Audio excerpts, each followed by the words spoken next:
Huwag ismulin ang small. Ako po si Father Fiel Pareha at ito po ang ating segment, ang Daily Devotion, na kung saan tayo po ay magdarasal, magbabasa at magdinilay kasama ng salita ng Diyos sa buong taon. Manalangin tayo. Sa ngalan ng Ama, ng Anak at ng Espiritu Santo. Amen.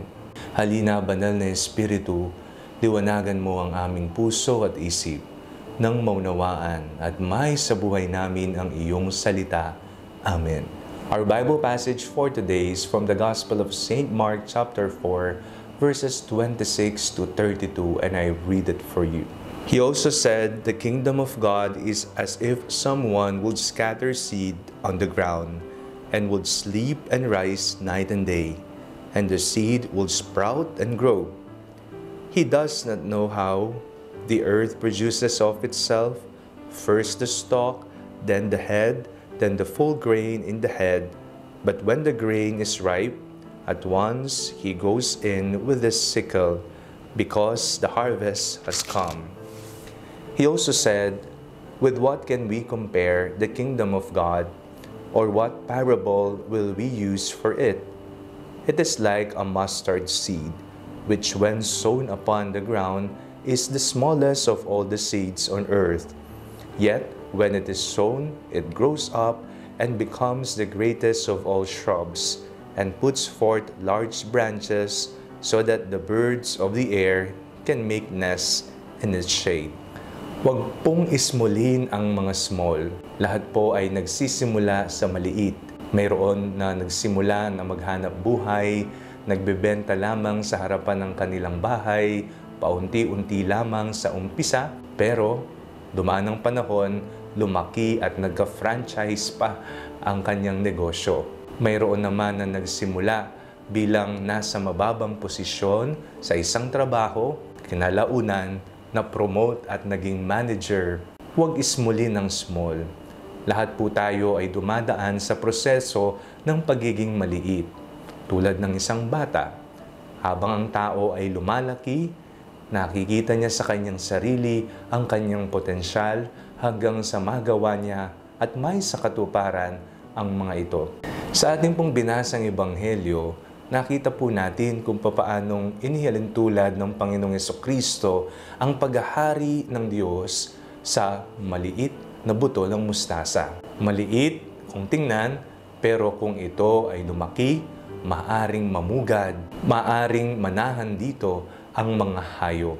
Ang ating mga maliliit na gawang mabuti, kung titingnan natin, parang wala rin naman saysay, maliit lamang. Pero sa katotohanan, ang maliliit na itong gawang mabuti ay mayroong napakalaking impact sa buhay ng iba. Ang simpleng pangungumusta natin sa mga may sakit, pagdalaw sa ating mga kamag-anak, ay mayroong napakalaking impact din sa kanila.